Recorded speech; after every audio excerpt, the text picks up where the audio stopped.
दिमाकुसि दखरा एबसुनि मोनसे बाखनायथाव हाबाफारि जायफोर सुबुंफोरा गावनि मेगना खम नुयो एबा मानस्लु सानस्लु जादों बिथांमोननि थाखाय बेसेन नाङै मेगननि फाहामथाय होदों। उदालगुरि जिल्लानि सिङाव थानाय दिमाकुसि दखरा एबसुनि बानजायनायाव जेम्स बेंगा गेलेग्रा फोथाराव सानसेनि हाबाफारि लानानै बेसेन नाङै मेगननि फाहामथाय होदों। जायफोर सुबुङा मेगननि बेरामखौ फैसानि थाखाय गोजान जायगायाव नायहैनो हाया एबा नखरनि हालोदा एसे लोरबां बिथांमोनखौ नोजोर होनानै दिमाकुसि दखरा एबसुआ बे थांखिखौ लानाय जादों होननानै फोरमायो।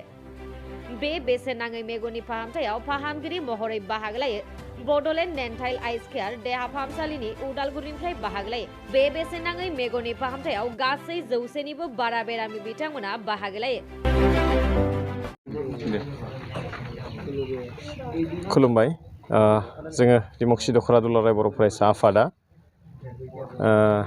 बडलेण्ड नेत्रालय आइ केयार हस्पिटाल उदालगुरिनि मददथिजों दिमाकुसि आनसलिक आबसुनि सिङाव थानाय सिङाव गोग्लैनाय मोनफ्रोमबो गामि बर'जों लोगोसे गुबुन गुबुन हारि माहारिनि थाखाय बेसेन नाङै मेगन फाहामथाय होनाय मोनसे हाबाफारि दिनै लादों। बेवहाय जोंजों लोगोसे बे हाबाफारियाव दिनै गामिनिफ्राय फैनानै 100निबो बारा सुबुं बिथांमोना मेगननि बेसेन नाङै जि फाहामथाय होनायखौ बिथांमोना लाफैदों।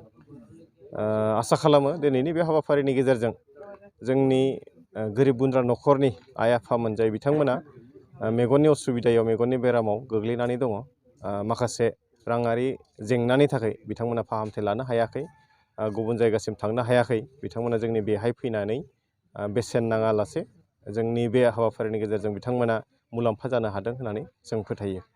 माखासे सुबुंफ्रा जिहेतु केटारिक जायफ्रा माने अपारेसन खालामनायखौ बोरै मा जायो?